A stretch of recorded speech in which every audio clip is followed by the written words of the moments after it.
Labrīt! Šodien ir 3. septembris, un es sāku raidījumu Dzīve ir darbs. Tas ir pateicības mīlestības turpinājums. Un kas ir šodien? Ir 3. oktobris, dvēseles miers pēc vētras. Man atkal sākās vētra, jo iedevuši 3 minūtes. Kā lai es norunāju savu raidījumu 3 minūtēs. Bet tēma ir tāda: dzīve ir darbs. Un es vakar biju izlēmis jau pelnīt naudu. Man ir individuālās karotes un tas. Bet es atcerējos, ka dzīve ir darbs, un man ceturtdienā ir augstākā spēka diena. Uz baseinu man jāiet ir, un jātiekās ar starpnieku, jātiekas man ir.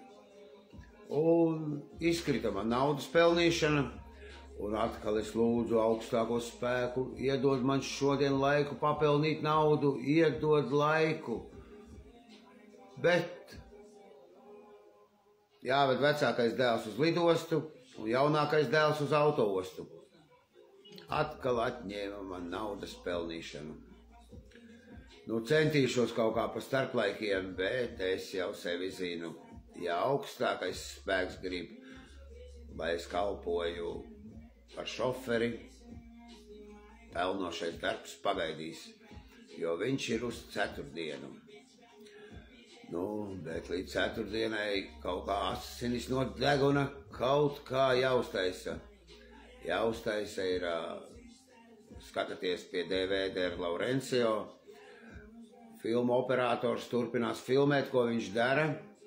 Viss pacientam ir paticis. Bišķīt kaut kas jāpārliek, bet zini, bišķīt tas ir, es tur bišķīt 3 stundas, nu vēl bišķīt jāpārliek 3 stundas, nu tas ir rēķini, kad jau sanāk pirmdienu jāpārliek. Un tad jālūdz augstākais spēks, lai lītu lietus.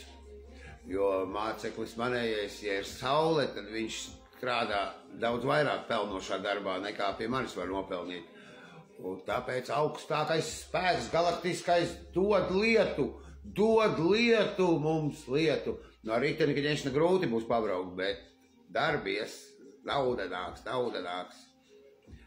Nu, beidzās 3 minūtes šodien, raidījumu iedeva 3 minūtes, ne jau mana vaina, zin. Svētā